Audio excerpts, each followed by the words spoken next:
नमस्कार दोस्तों, मैं हूं पूजा कुमारी। तो चलिए जानते हैं राजस्थान की 50 फटाफट खबरों को 10 मिनट में। उससे पहले आप इस वीडियो को कहां से देख रहे हैं कमेंट में जरूर बताएं।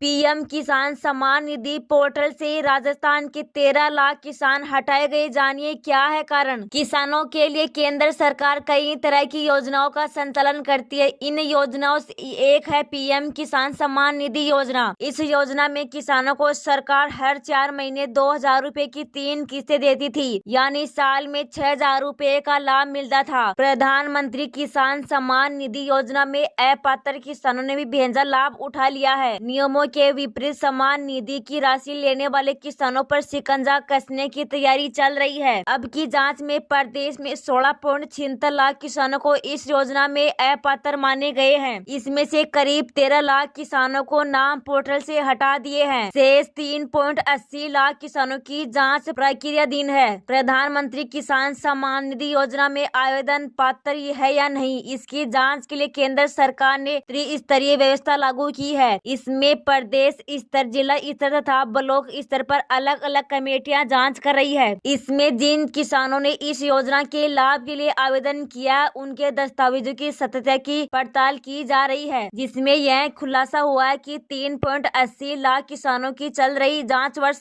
2021-22 में राज्य में पीएम किसान सम्मान निधि योजना का 73.27 लाख किसान फायदा उठा रहे थे।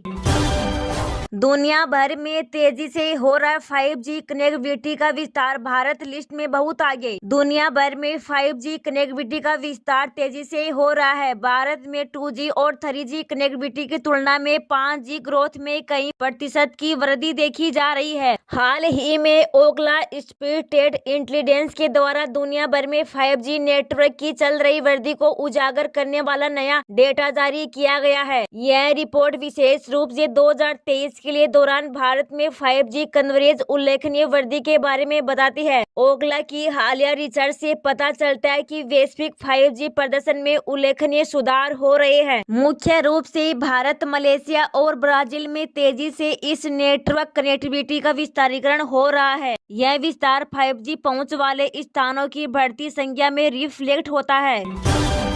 राजस्थान में भजनलाल सरकार ने आखिरकार चिरंजीवी स्वास्थ्य बीमा योजना का नाम बदला। जानिए क्या है नया नाम। राजस्थान की भजनलाल सरकार ने आखिरकार पूर्व की गहलोत सरकार की चिरंजीवी स्वास्थ्य बीमा योजना का नाम बदल दिया है। अब इस योजना का नाम राजस्थान में मुख्यमंत्री आयुष्मान आरोग्य योजना करने का निर्णय लिया गया है। भजनलाल सरकार बनने के बाद से ही अशोक गहलोत ने अनुरोध किया था कि इस योजना को बंद न किया जाए, भले ही इसका नाम बदल दिया जाए, लेकिन यह जनता के लिए योजना है, इसलिए इसका नाम बदल दे लेकिन बंद ना करे। अब भजनलाल सरकार ने अशोक गहलोत की बात को मानते हुए इसे बंद नहीं किया, लेकिन नाम बदल दिया गया है। बजट घोषणा 2024-25 की अनुपालना में प्रदेश में वर्तमान में संचालित स्वास्थ्य बीमा योजना का नाम मुख्यमंत्री आयुष्मान आरोग्य योजना करने का निर्णय लिया गया है।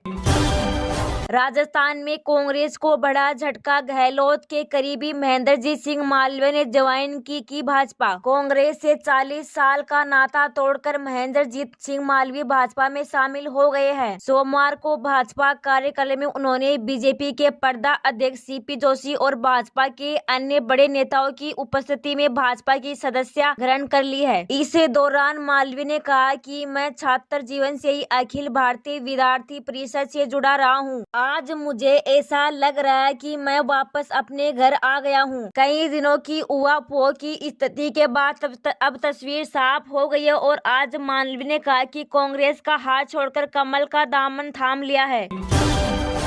अगर बनवा लेंगे आयुष्मान कार्ड तो करवा पाएंगे 5 लाख तक रुपए का मुफ्त इलाज। जाने आवेदन का तरीका। कई तरह की योजनाओं के जरिए जरूरतमंद लोगों तक लाभ पहुंचाए जा रहे हैं और एक बड़ी संख्या में लोग इन योजनाओं से जुड़े हैं। फिर चाहे वो आवास योजना हो, बीमा योजना हो, पेंशन योजना हो, राशन योजना हो आदि। ऐसी एक ही योजना आयुष्मान भारत योजना। ये एक स्वास्थ्य योजना है जिसे केंद्र सरकार चलाती है। इस योजना के अंतर्गत पात्र लोगों को मुफ्त इलाज करने का प्रावधान है। ऐसे में अगर आप भी इस योजना के अंतर्गत जुड़कर लाभ लेना चाहते हैं तो ले सकते हैं। बस्ते आप भी इस योजना के पात्र है तो चलिए बिना देरी के जानते हैं कि कौन लोग पात्र और कैसे इस आयुष्मान योजना में आवेदन करके लाभान्वित हुआ जा सकता है। आप अगली स्लाइड्स में इस बारे में जान सकते हैं। आयुष्मान भारत योजना के अंतर्गत पात्र लोगों को आयुष्मान कार्ड बनाए जाते हैं, जिसके बाद कार्ड धारक सूचीबद्ध अस्पतालों में अपना 5 लाख तक रुपए का इलाज करवा सकता है। इसका पूरा खर्च सरकार द्वारा उठाया जाता है। जो लोग भूमिहीन व्यक्ति है, जो लोग ग्रामीण क्षेत्र में रहते हैं, जिनके परिवार में कोई विकलांग सदस्य है, जो निराश्रित या फिर आदिवासी है, अगर किसी का मकान कच्चा है, जो दिहाड़ी मजदूर है, जो निराश्रित या फिर आदिवासी है, उन्होंने आवेदन के लिए अपने नजदीकी जन सेवा केंद्र जाकर संबंधित जानकारी से मिलना है और अपने दस्तावेज देने हैं।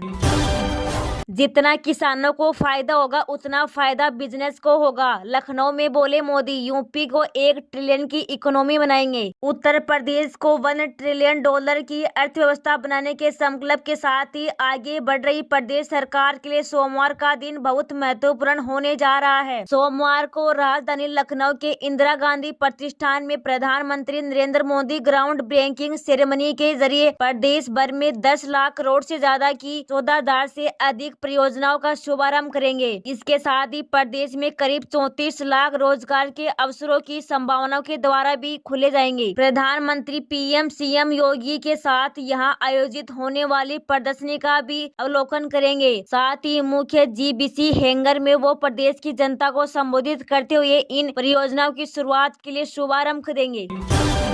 लोकसभा चुनाव की तैयारी के बीच आज बीकानेर आएंगे अमित शाह, इन सीटों पर करेंगे मंथन। केंद्रीय गृह मंत्री अमित शाह आज 20 फरवरी को बीकानेर आएंगे। उनके बीकानेर दौरे को देखते हुए प्रशासन सक्रिय हो गया है और तैयारियां शुरू कर दी गई है। जानकारी के मुताबिक अमित शाह लोकसभा चुनाव के लिए संभाग स्तरीय प्रबंध कार्यकारिणी की बैठक में हिस्सा लेने के लिए बीकानेर आ रहे हैं। यहाँ के होटल पार्क पैराडाइज में बीकानेर, चूरू और श्री गंगानगर लोकसभा सीटों पर चर्चा करने के लिए बैठक का आयोजन किया जा रहा है। केंद्रीय गृह मंत्रालय से जारी कार्यक्रम के अनुसार गृह मंत्री अमित शाह सुबह करीब 11:55 पर बीकानेर के नाल हवाई अड्डे पहुंचेंगे और वहां से सीधे होटल पार्क पैराडाइज जाएंगे।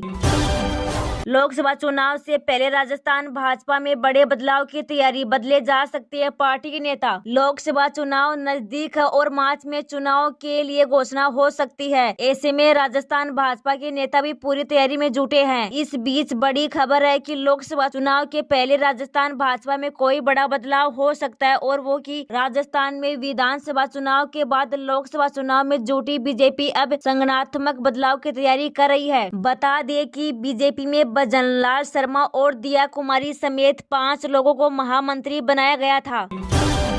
राजस्थान में आने वाला है तूफान, 15 जिलों में तेज अंधड़, बारिश और ओलावृष्टि की चेतावनी। राजस्थान में मौसम एक बार फिर अपना मूड बदल रहा है। आज सोमवार 19 फरवरी से आगामी 2 दिनों तक प्रदेश के कई जिलों में मौसम बिगड़ा हुआ रहेगा। एक नए पश्चिमी विक्षोभ के एक्टिव होने से प्रदेश के कई जिलों में आंधी चलने, बारिश होने और ओले गिरने की संभावना है। मौसम विभाग ने आधे राजस्थान में यानी 15 जिलों में बारिश, आंधी और ओलावृष्टि की चेतावनी जारी की है। 3 जिलों झुंझुनू, चूरू और हनुमानगढ़ में तो ऑरेंज अलर्ट जारी किया गया है। बारिश, आंधी और ओलावृष्टि के कारण प्रदेश में सर्दी का असर एक बार फिर बना रहेगा। मौसम विभाग के मुताबिक एक